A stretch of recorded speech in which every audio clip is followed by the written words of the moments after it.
Hello दोस्तों, मैं दिलीप चौधरी आपका स्वागत करता हूं आपके अपने यूट्यूब चैनल नॉलेज जोन पर। आज के इस वीडियो में फ्रेंड्स हम लोग देखने वाले हैं रीजनिंग का प्रैक्टिस सेट 1। आज इस वीडियो में हम लोग रीजनिंग के कुछ इंपॉर्टेंट क्वेश्चनों को देखेंगे जो कि अक्सर कॉम्पिटिटिव एग्जाम में आते ही आते हैं। तो आज के ये वीडियो आपके लिए काफ़ी इंपॉर्टेंट है, इस बात को आप ध्यान में रखिएगा। तो चलिए आज के इस वीडियो को शुरू करेंगे, लेकिन उससे पहले अगर आप चैनल पर नए हैं तो चैनल को सब्सक्राइब और बेल आइकन को प्रेस कर लीजिएगा ताकि नई नई जानकारी आप तक पहुंचती रहे। तो सबसे पहला क्वेश्चन हम लोगों का साथियों यहाँ पे है, और यहाँ पे ये प्रश्न क्या है इसको एक बार पढ़ते हैं और फटाफट करते हैं सॉल्व। क्वेश्चन क्या है? क्वेश्चन यहाँ पे है कि विजय विजय नामक क्या है, कोई एक व्यक्ति है, ठीक है ना, उत्तर की ओर जा रहा है। उसके बाद वह दाएं मुड़ता है और फिर दाएं मुड़ता है, ठीक है ना। वह एक बार दाएं मुड़ता है और फिर से एक बार दाएं मुड़ता है, ठीक है ना, 2 बार दाएं मुड़ रहा है। फिर क्या करता है, बाएं मुड़ता है और फिर बाएं मुड़ता है, यानी 2 बार पहले दाएं मुड़ता है और फिर उसके बाद 2 बार बाएं मुड़ता है। तो बताइए कि विजय अब किस दिशा में जा रहा है। सिंपल सा क्वेश्चन है साथियों। हम लोग यहाँ पे इस क्वेश्चन को सॉल्व करेंगे और इसका राइट आंसर यहाँ से टिक करेंगे।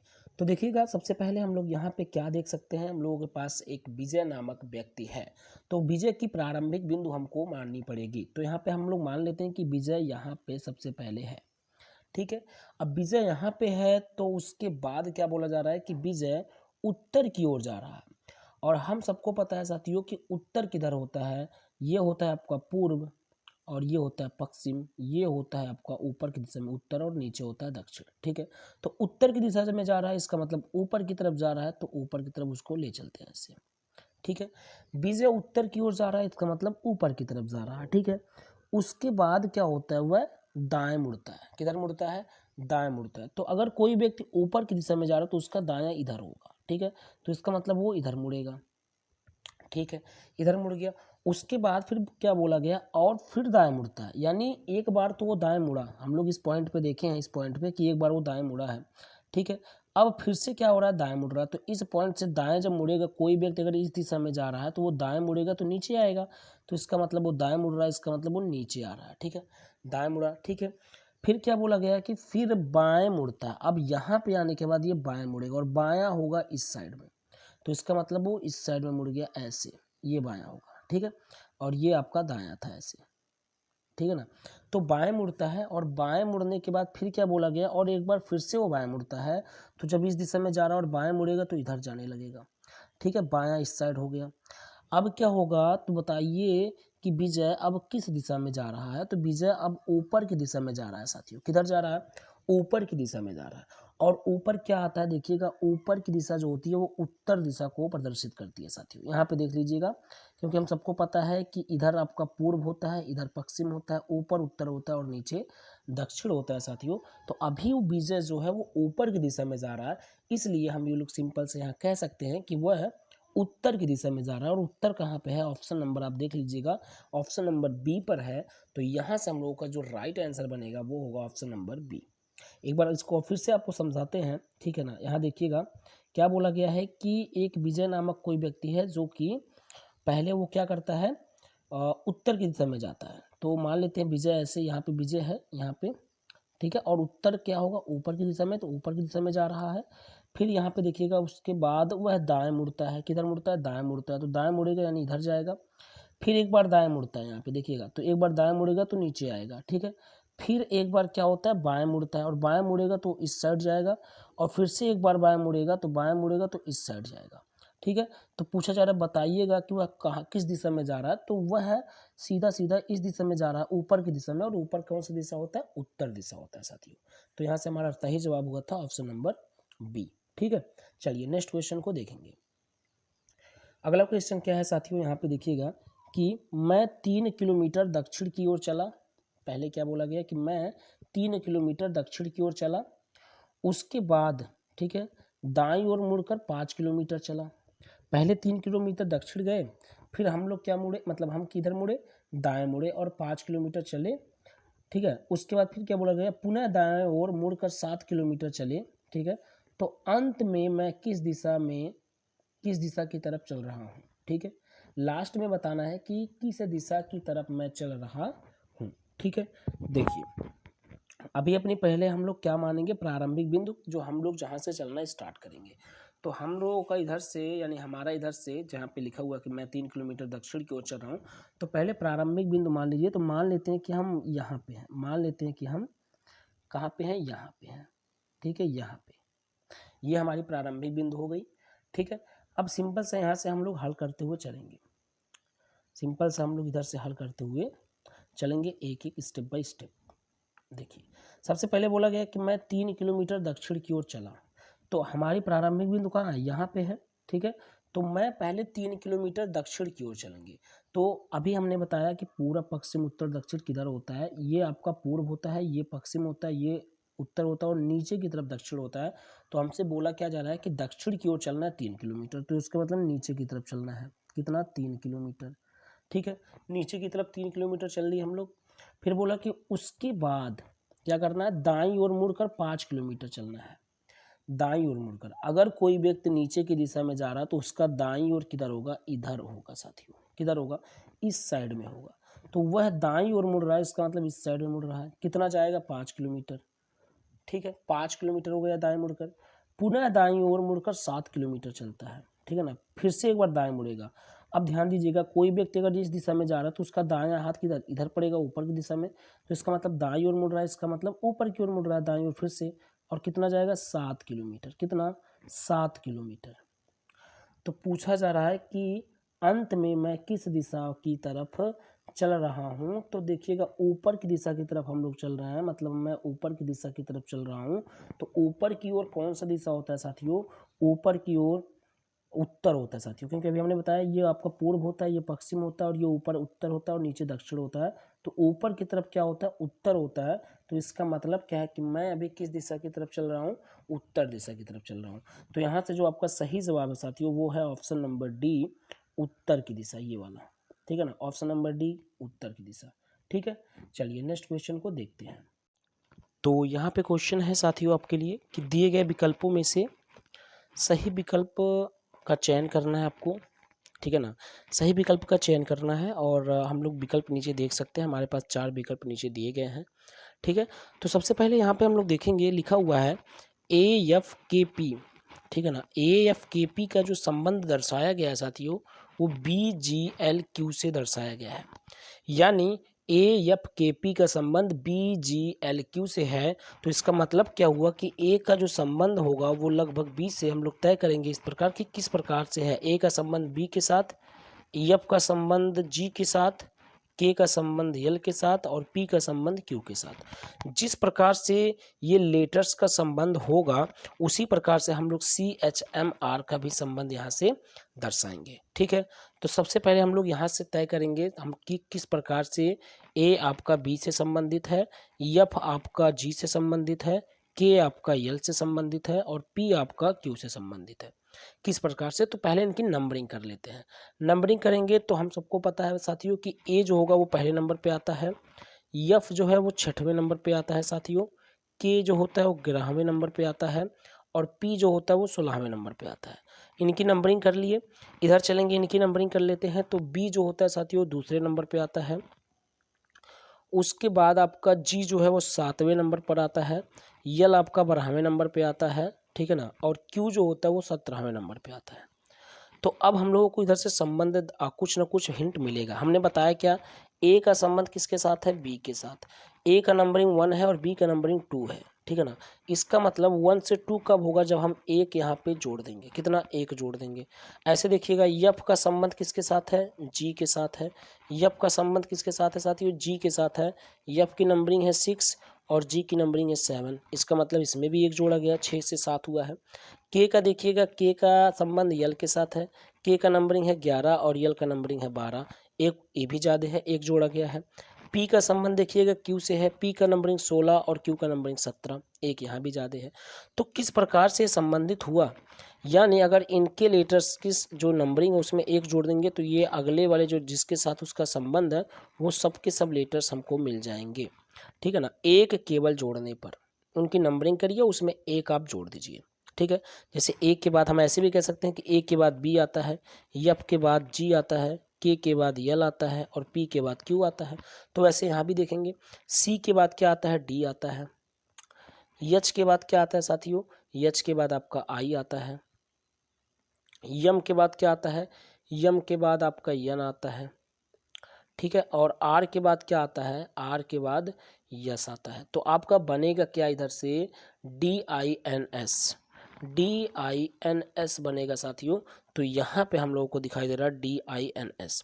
या तो आप नंबरिंग करके भी कर सकते हैं, इसकी नंबरिंग करिए और इसकी नंबरिंग में एक जोड़ दीजिए जैसे यहाँ पे हम किए थे, ठीक है। तो आपका आंसर आ जाएगा और आपका राइट आंसर यहाँ से क्या बन रहा है, DINS, ठीक है। चलिए नेक्स्ट क्वेश्चन देखेंगे। नेक्स्ट क्वेश्चन क्या है साथियों, यहाँ से देखिएगा, लिखा है कि दिए गए विकल्पों में, ठीक है ना, आपको यहाँ भी सही विकल्प का ही चयन करना है। तो यहाँ से हम लोग अभी देखेंगे सेम उसी तरह है, किस प्रकार से WUS जो है वो DFH से संबंधित है, किस प्रकार से संबंधित है। जिस प्रकार से संबंधित होगा उसी प्रकार हम लोग MKI को भी संबंधित कर देंगे, ठीक है।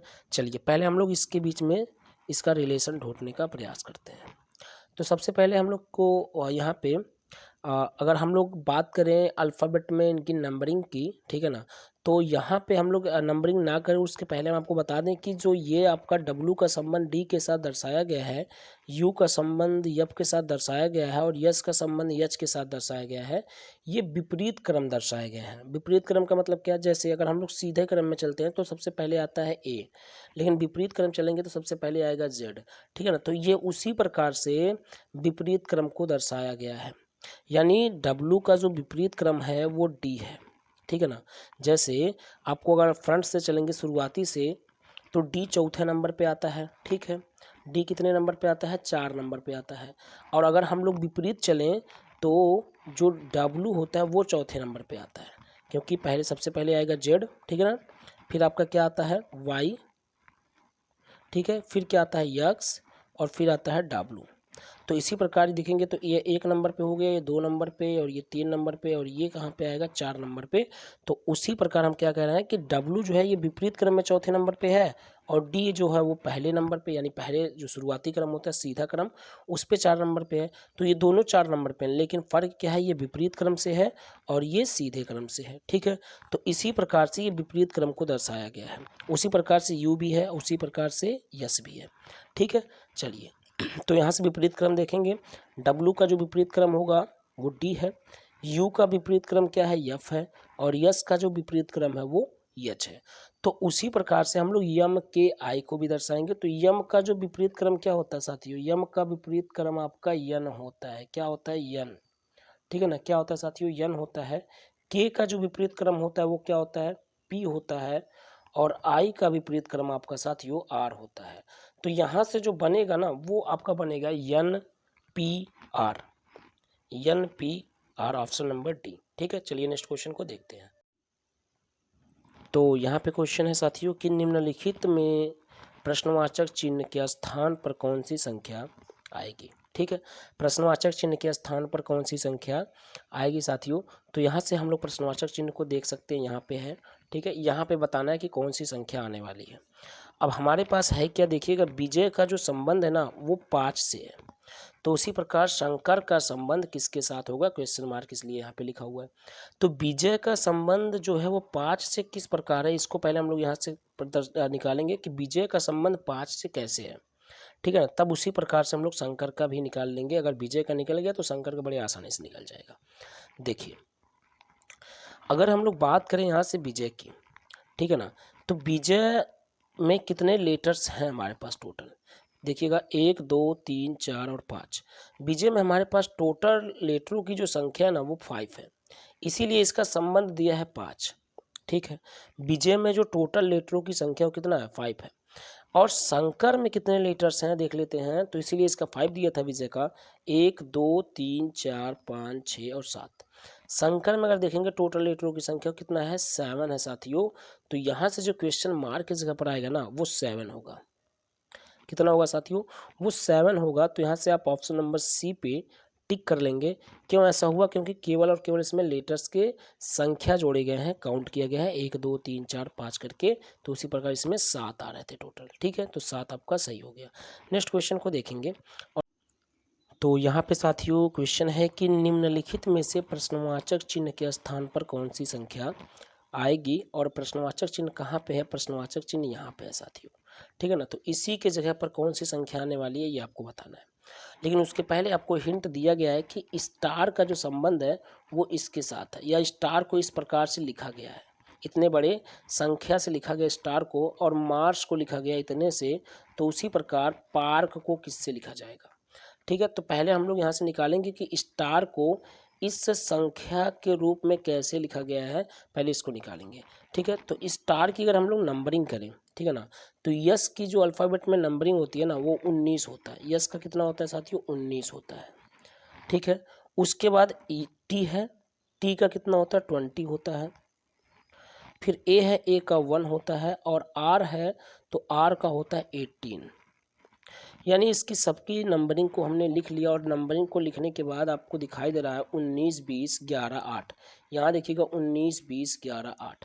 यानी कहने का मतलब क्या है कि जो 19 20 11 8 के रूप में एक संख्या लिखा हुआ स्टार का जो कोड बनाया गया था, या फिर उसको उस प्रकार से लिखा गया था, वो केवल और केवल उसकी नंबरिंग के ऊपर लिखा गया है। क्योंकि जैसे ही हमने स्टार की नंबरिंग किए, STAR का नंबरिंग हमने किया, तो हमको यही संख्या पूर्ण रूप से मिल गया।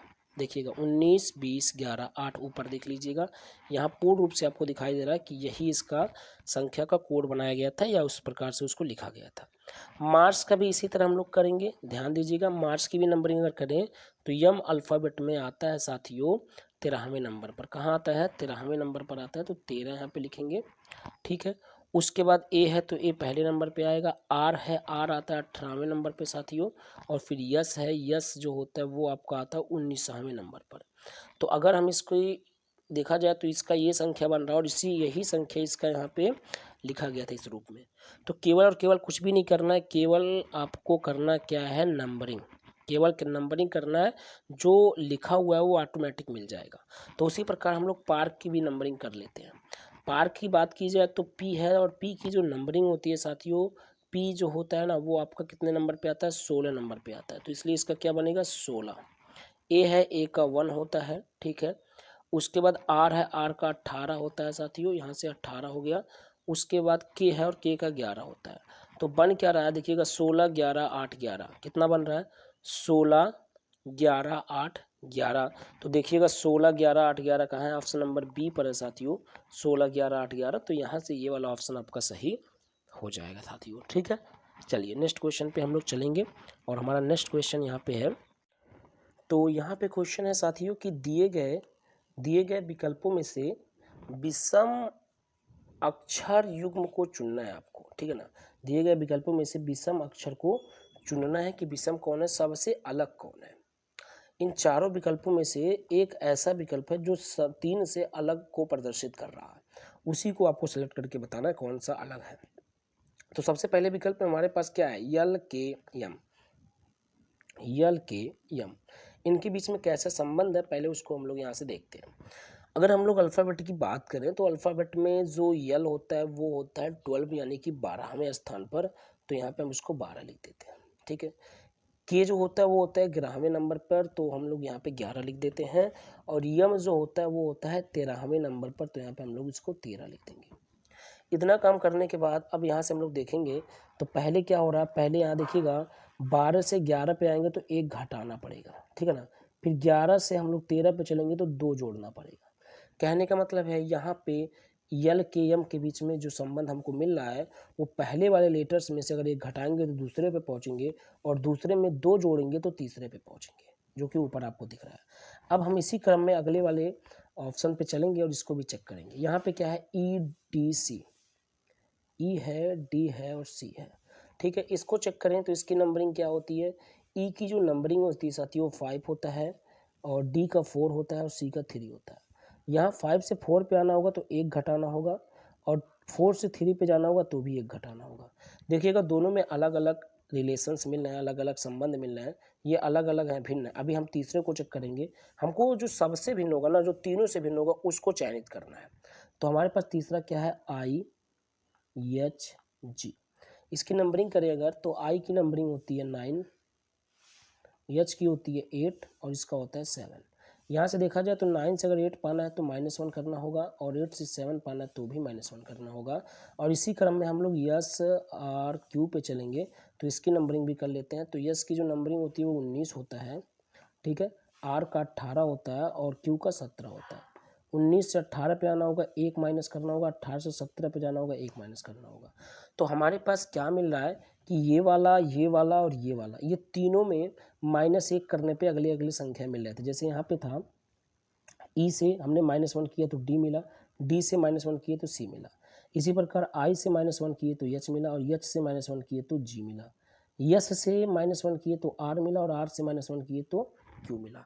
तो केवल और केवल -1 थे, ये तीनों संख्याओं प्रदर्शित कर रहे थे। ये वाला केवल अलग था, इसमें -1 और +2 करना पड़ा था। तो हमारे पास जो सबसे भिन्न है अक्षर वो है यल के यम। तो यहाँ से हमारा जो सही विकल्प होगा वो यल के यम होगा साथियों। कौन सा?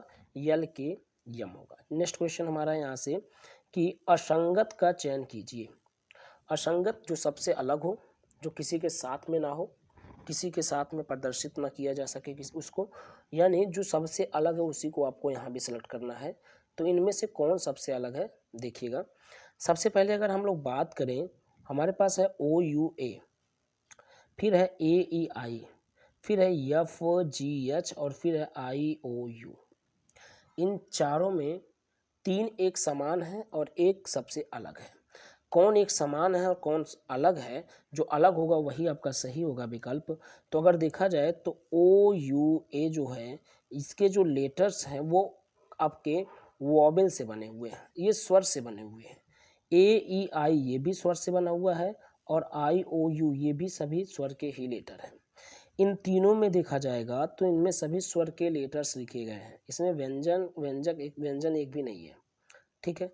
अब यहाँ पे देखा जाए तो यहाँ पे अगर देखेंगे तो ये सारे के सारे आपके व्यंजन से लिखा हुआ है, इसमें स्वर का एक भी लेटर नहीं है। तो ये सबसे अलग है। यहाँ से ऑप्शन नंबर सी आपका सही हो जाएगा, ठीक है ना। आप सी पे टिक कर लेंगे। नेक्स्ट क्वेश्चन आपका है, तो यहाँ पे क्वेश्चन है कि सीधे क्रम में वर्णमाला श्रृंखला के बाईं ओर से 18वें अक्षर के बाईं ओर का कौन सा वर्ण 7वां है, ठीक है। तो सबसे पहले हम लोग वर्णमाला क्रम में शुरू से लेकर, यानी सीधा क्रम क्या होता है, ए से लेकर के हम लोग चलते हैं 18वें अक्षर तक, ठीक है ना। दाएं क्रम मतलब सीधा क्रम में तो हम लोग चलते हैं ऐसे, यही तो सीधा क्रम है। चलते हैं यहाँ से 18वें अक्षर तक। तो यहाँ पे देखिएगा A B C D E F G H I J K L M N O P Q और आर, ये होता है। आर आपका 18वें नंबर पे आता है, एक बार काउंट भी कर लीजिएगा। 1 2 3 4 5 6 7 8 9 10 11 12 13 14 15 16 17 और 18। 18वें नंबर पे हमको बोला गया था, तो 18वें नंबर पे क्या है साथियों? 18वें नंबर पर आर है। क्या है? आर है। फिर बोला गया है कि 18वें अक्षर के बाईं ओर, अब यहाँ से आपको बाईं ओर चलना है, तो यहाँ से बाईं ओर इधर आएंगे, कितने लेटर? 7वां लेटर कौन सा होगा? तो देखिएगा बाईं ओर चलेंगे, 7वें लेटर पे क्या आ रहा है? 1 2 3 4 5 6 और 7।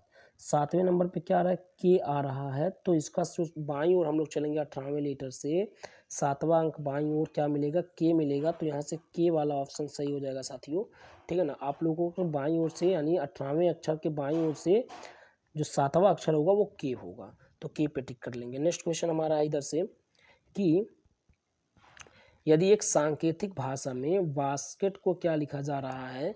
5, उसके बाद परसेंटेज है, 3 है, हैशटैग है, और 4 है, फिर 2 है। और उसी प्रकार आर्म को क्या लिखा गया है? आपका परसेंटेज है, @ है, 9 है। तो आपको उसी कोड भाषा में टर्म को किस प्रकार से लिख सकते हैं ये बताना है, ठीक है। तो सबसे पहले हम लोग यहाँ लिखते हैं, देखिएगा बास्केट को क्या लिखा गया है, हम यहाँ लिख देते हैं बास्केट, BASKET। इसको क्या लिखा गया है? इसका जो कोड बनाया गया है, बी का क्या बनाया गया? 5, ठीक है। ए का बनाया गया है परसेंटेज, यस का बनाया गया है 3, के का बनाया गया है हैशटैग, उसके बाद ई का बनाया गया 4 और टी का है 2। ये इनका कोड बनाया गया है, ठीक है। अब उसी क्रम में हमारे पास आर्म है, आर्म ARM, इसका क्या बनाया गया है? ध्यान दीजिएगा, ए का बनाया गया है आपका परसेंटेज, ठीक है। आर का बनाया गया है @ और यम का बनाया गया है 9, ठीक है ना। तो कह रहा है कि इसी क्रम में या इसी तरह से टर्म का क्या कोड बनेगा। ध्यान दीजिएगा, टर्म में अगर बात करें तो टर्म में हमारे पास पहले टी है, और टी का कोड क्या है, टी का कोड यहाँ देखिएगा, टी का कोड क्या है 2 है, तो इसका मतलब पहले 2 आएगा, ठीक है, 2 आएगा। उसके बाद क्या है, ई है, ई का कोड ध्यान दीजिएगा कहाँ है, ई का कोड यहाँ देखिएगा 4 है, ई का कोड कितना है 4, तो फिर 4 आएगा। फिर आर है, ध्यान दीजिएगा आर का कोड कहाँ है, आर का कोड यहाँ पे है @ तो यहाँ @ आने वाला है। उसके बाद देखिएगा यम है, यम का देखिएगा कहाँ पे है, यम का यहाँ पे है ए, यम का कितना ए, तो यहाँ पे ए आएगा।